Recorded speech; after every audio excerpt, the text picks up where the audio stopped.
তো আপনারা অনেকেই এলএমসি 8.4 ক্যামেরায় ডিএসএলআর মোডে ছবি তুলতে পারেন না বা কিভাবে ছবি তুলবেন আজকের ভিডিওতে আপনাদেরকে দেখাবো।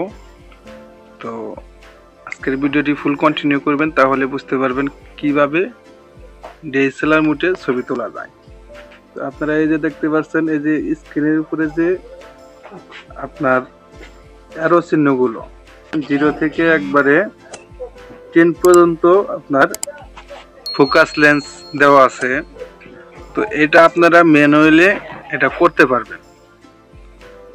তো দেখুন, আমি 10 পর্যন্ত যদি দিই তাহলে আমার ব্যাকগ্রাউন্ডে ব্লারটা এরকম আসে। আমি যত দূরে নেব তত এটা ব্লার হবে, আর যত কাছে নেব তত আমার এটা ব্লার একবারে ডিএসএলআর মোডে চলে আসবে। দেখেন এখানে অসাধারণভাবে ফোকাসটি ধরেছে। তো এইভাবে আপনারা করবেন। এই যে এখান দিয়ে যে লেন্সটা দেখতে পাচ্ছেন, এই লেন্সগুলো আপনারা অ্যাডজাস্ট করে নেবেন, তাহলেই আপনাদের ব্যাকগ্রাউন্ডে ব্লারটি ধরবে। ব্লারটি পয়েন্ট কমিয়ে দিছি বা দিতেছি। তো দেখেন এবার আমার অটোতে দেওয়া আছে। অটোতে গেলে আমার ব্যাকগ্রাউন্ডে ব্লারটি ধরে নাই।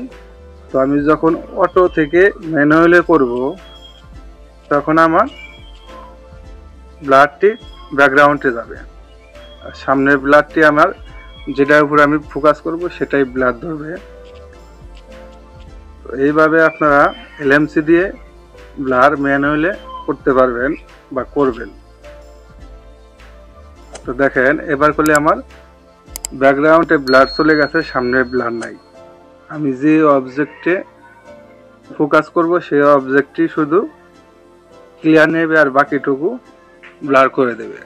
তো আশা করি এলএমসি ক্যামেরায় আপনারা ব্লারের সম্বন্ধে বুঝতে পেরেছেন এবং ক্লিয়ার হয়েছে যে নতুন ভার্সন এলএমসিতে কিভাবে